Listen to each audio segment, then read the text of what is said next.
முருகா போற்றி. கால்நடை எல்லோருக்கும் கைவரப்பெறுவது. விலங்குகள் கூட நடக்கும், காலாலே நடக்கும். ஆகவேதான் அவற்றை கால்நடை என்று சொல்கிறோம். ஆனால் மனநடை இருக்கிறதே, நானடை இருக்கிறதே, இவை மனிதனுக்கு தனித்துவமானவை. மனிதனுக்கு தனித்துவமாக அமையக்கூடிய நானடை, மனநடை இவை சொற்பமாக அமைய வேண்டும்.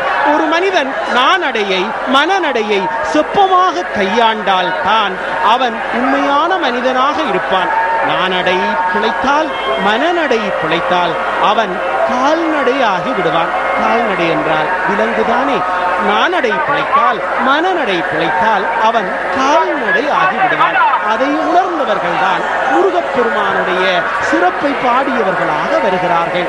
ஆடும் பரி வேல் அணி சேவல் என பாடும் பணியே பணியாய் அருள்வாய் என்று முருகனை கேட்டவாறு, பாடும் பணியே தேவை என்று கேட்டவாறு இங்கே அடியவர்கள் பாடி வருகின்ற சிறப்பை பார்க்கிறோம். ஏனென்றால் இவன் உலகம் உய்ய வந்த பெருமான். ஒரு திரு முருகன் வந்தாங்கு உதித்தனன் உலகம் உய்ய என்று அந்த சிறப்பை பாடுவார் கச்சியப்பர். அருவமும் உருவமாகி அனாதியாய் பலவாய் ஒன்றாய் பிரமமாய் நின்ற சோதி புலம்பதோர் மேனியாக கருணை கூர் முகங்களாரும் கரங்கள் 12 கொண்டே ஒரு திருமுருகன் வந்தாங்கு உதித்தனன் உலகம் உய்ய. உலகம் உய்ய வந்த அந்த பெருமானுக்கு சக்தி குடும்பத்தினர் இங்கே மிகச் சிறப்பான தொண்டினை ஆற்றிக் கொண்டிருக்கிறார்கள். சக்தி FM வானொலி கலையகம் இங்கே ஆலயத்திலே, அங்கே பிற்புறத்திலே அழகாக அமைக்கப்பட்டிருக்கிறது. உலகின் மிக பிரம்மாண்டமான கலையகம் என்கின்ற, வானொலி கலையகம் என்கின்ற சிறப்போடு அங்கே சக்தி குடும்பத்தினர் அங்கே ஒரு அழகான கலையகத்தை கூட கடந்த 6 நாட்களாக அமைத்து 18ஆம் திகதியிலே இருந்து அமைத்து இன்று வரை அந்த கலையகத்தினுடைய செயற்பாடுகளை மேற்கொண்டிருக்கிறார்கள். அந்த கலையகத்திலே இருந்தவாறு தான் சக்தி FM வானொலி இயங்கிக் கொண்டிருக்கிறது.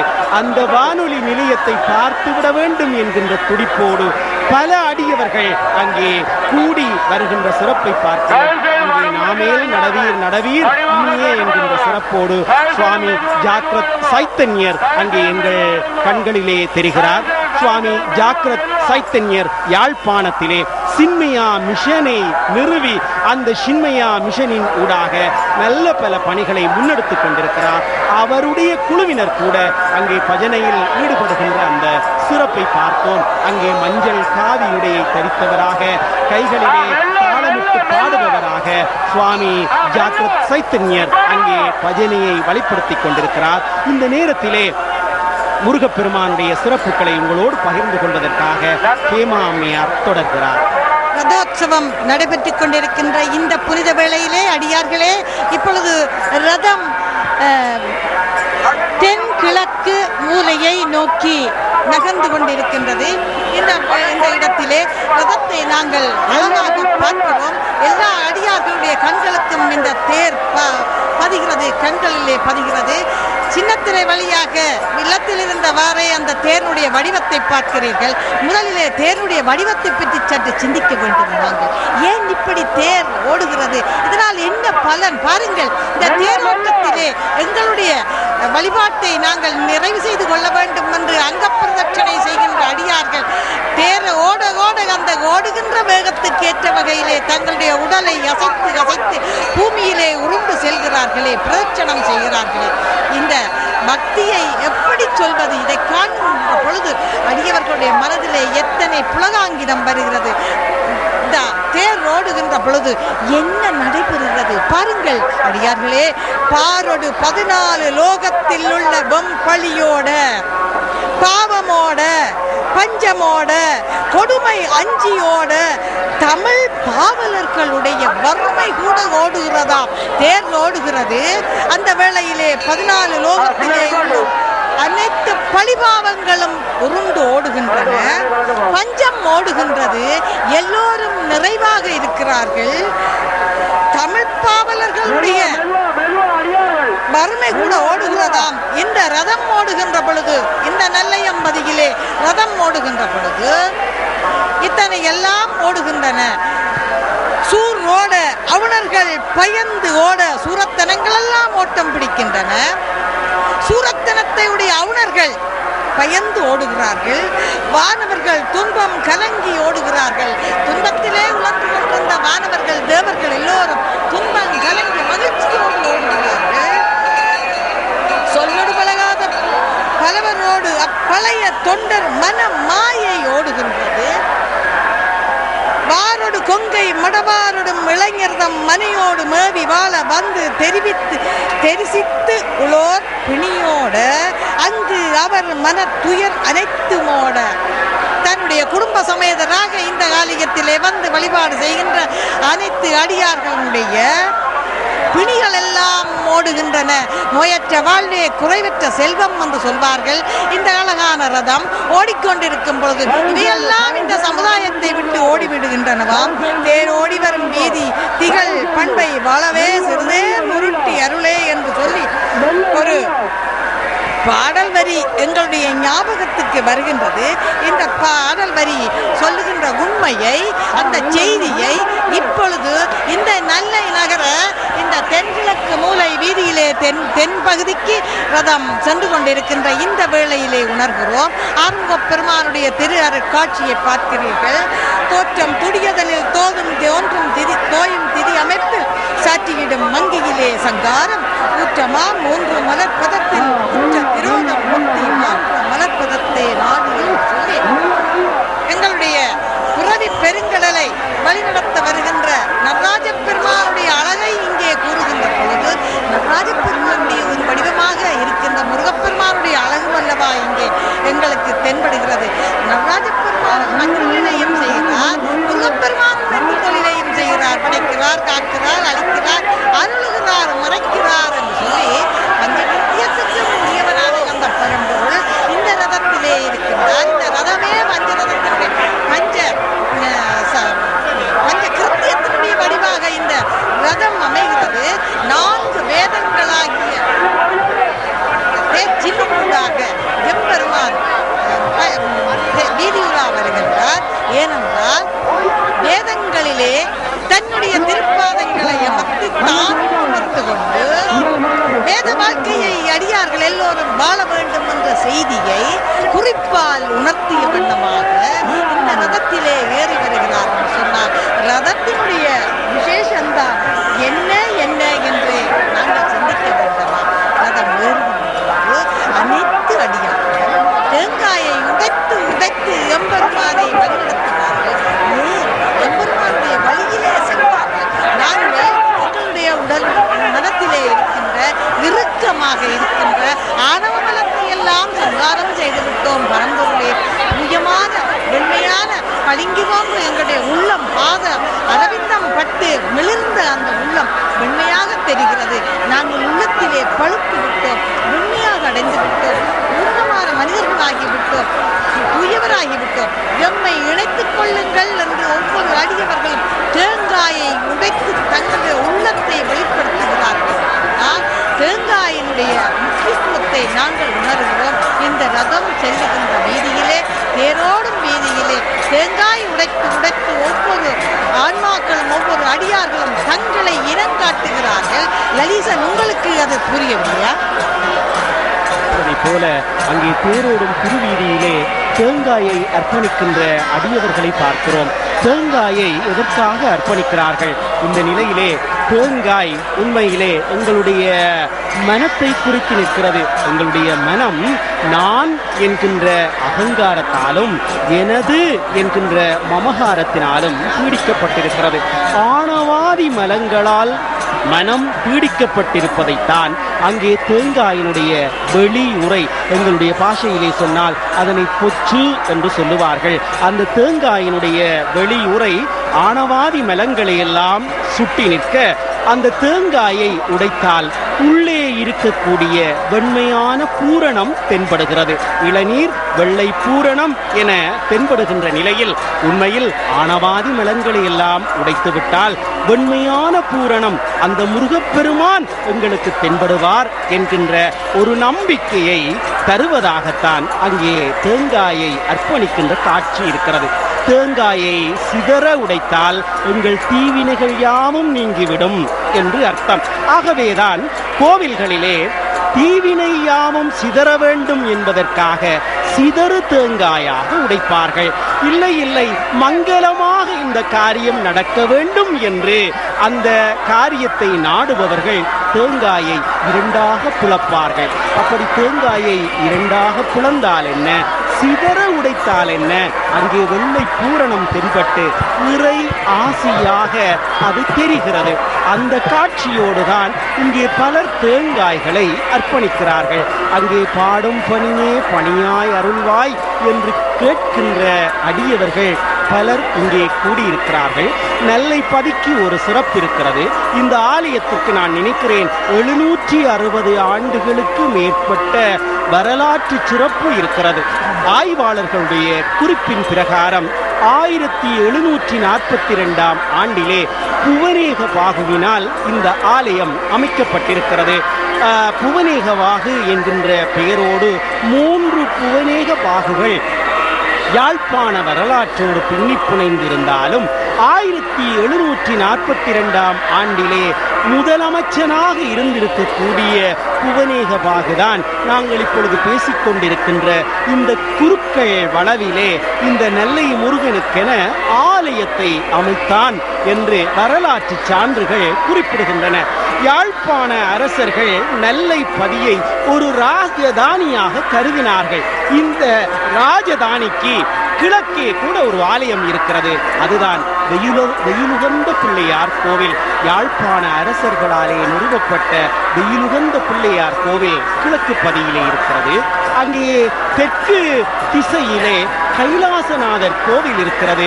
பிள்ளையாருக்கும் சிவனுக்கும் என இரட்டை மூலஸ்தானங்களை கொண்ட கோவிலாக கைலாய பிள்ளையார் கோவில், கைலாசநாதர் கோவில் அருமையாக அமைந்திருக்கிறது.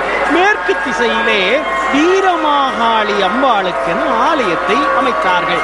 சங்கிலியன் இறுதியிலே போரிலே தோற்ற பொழுது அந்த வாளை கூட வீரமாகாளி அம்பாளுக்கு தானாம் அர்ப்பணித்தான். அப்படி யாழ்ப்பாண அரசர்களால் அமைக்கப்பட்ட ஆலயம் என்கின்ற சிறப்பு நெல்லைப்பதிக்கு மாத்திரமல்ல, நெல்லைப்பதி நாயகனை நடுநாயகமாக கொண்டு தெற்கிலே கோவில் அமைத்தார்கள். அதுதான் கைலாயநாதர் ஆலயம். மேற்கிலே கோவில் அமைத்தார்கள்.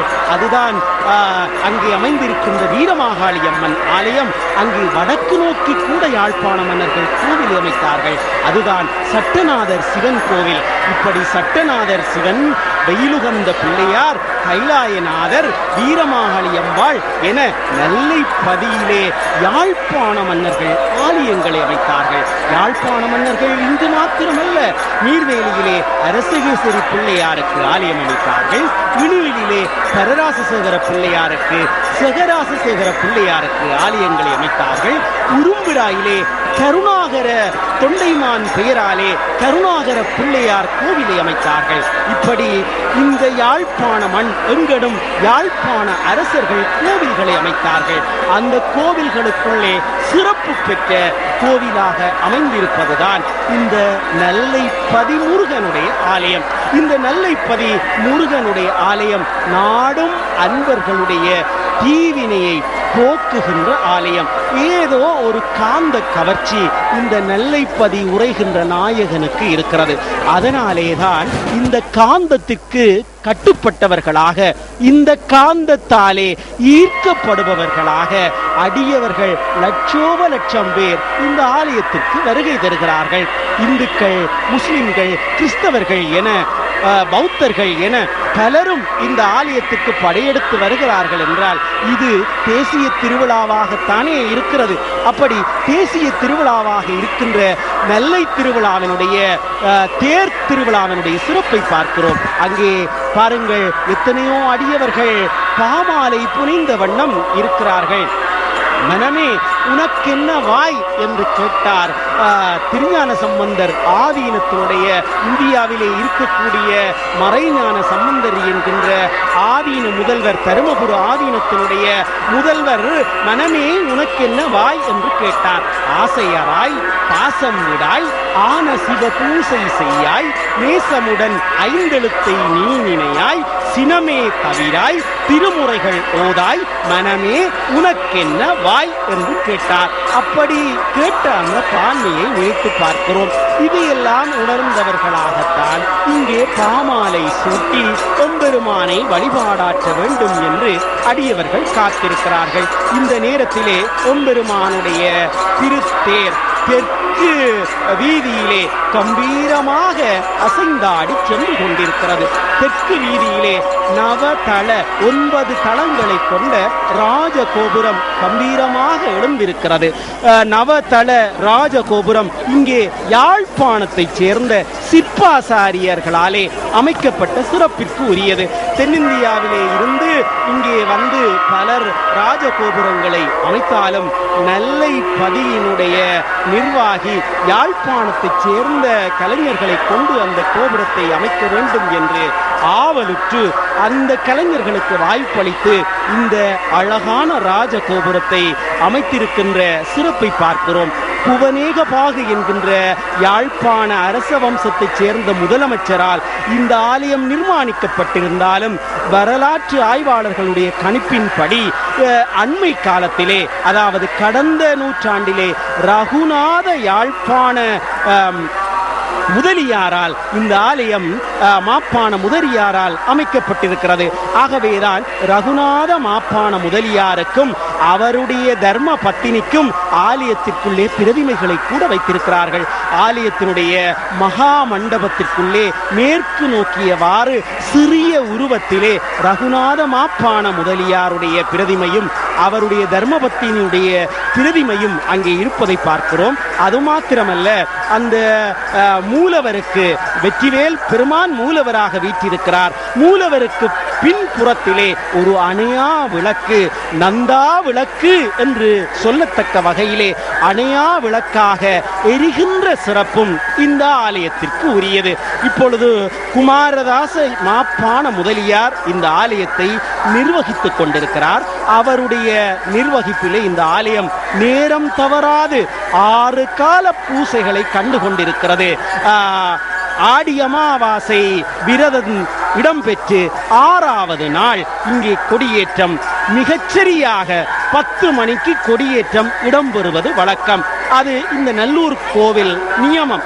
அப்படி என்றால் நேரம் தவறாமல் ஒரு நேர முகாமைத்துவத்தை பேணுவதிலே எங்கள் எல்லோருக்கும் வழிகாட்டுகின்ற ஆலயமாக இந்த நல்லைப்பதி முருகனுடைய ஆலயம் இருக்கிறது.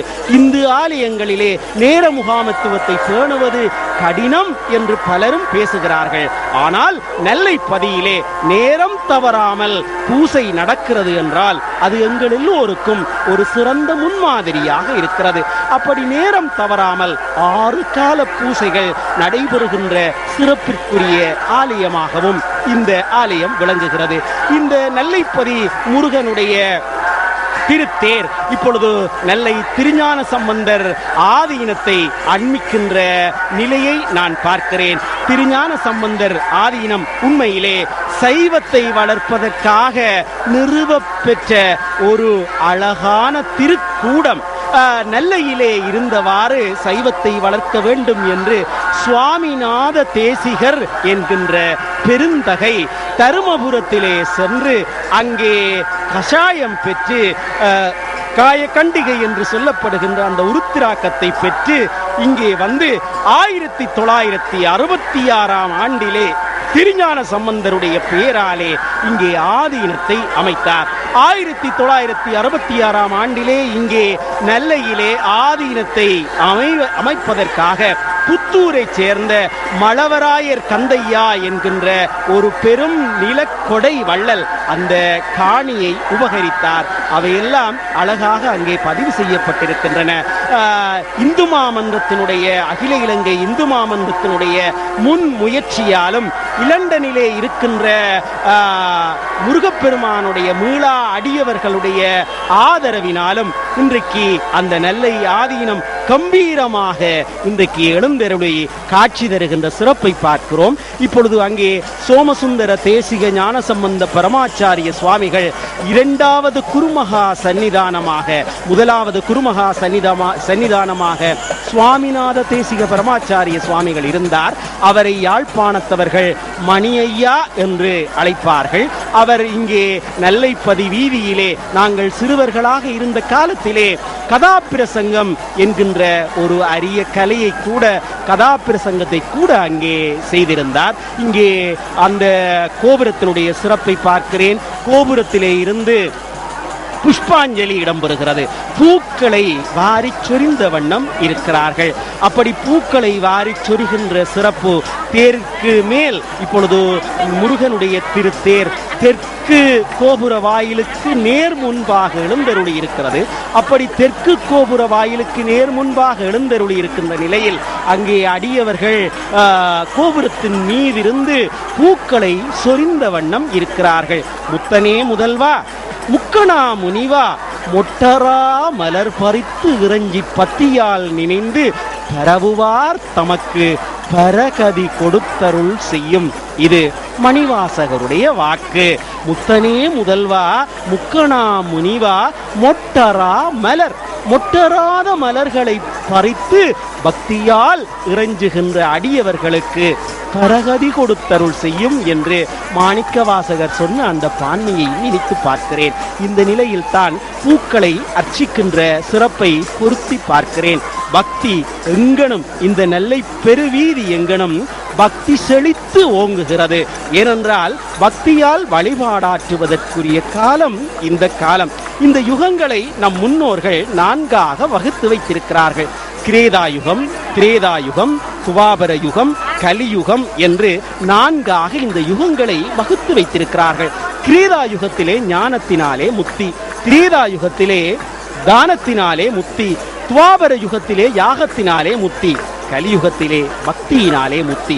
பக்தி வலையில் படுவோன் காண்க என்கின்ற சிறப்போடு அந்த பக்தியினால் முக்தி பெறுகின்ற வகையில் இந்த திருத்தேர் காட்சிகளை பார்க்கின்ற நிலையில் ஹேமா அம்மையாரிடம் ஒலிவாங்கியை கையளிக்கிறேன். அடியார்களே, நாங்கள் காட்சிகளை பார்த்து கொண்டிருக்கிறோம். இப்பொழுது விளம்பர இடைவேளையோடு நீங்கள் இணைந்திருக்கின்ற நேரம் வந்துவிட்டது. அடியார்களே, மீண்டும் தொடர்வோம்.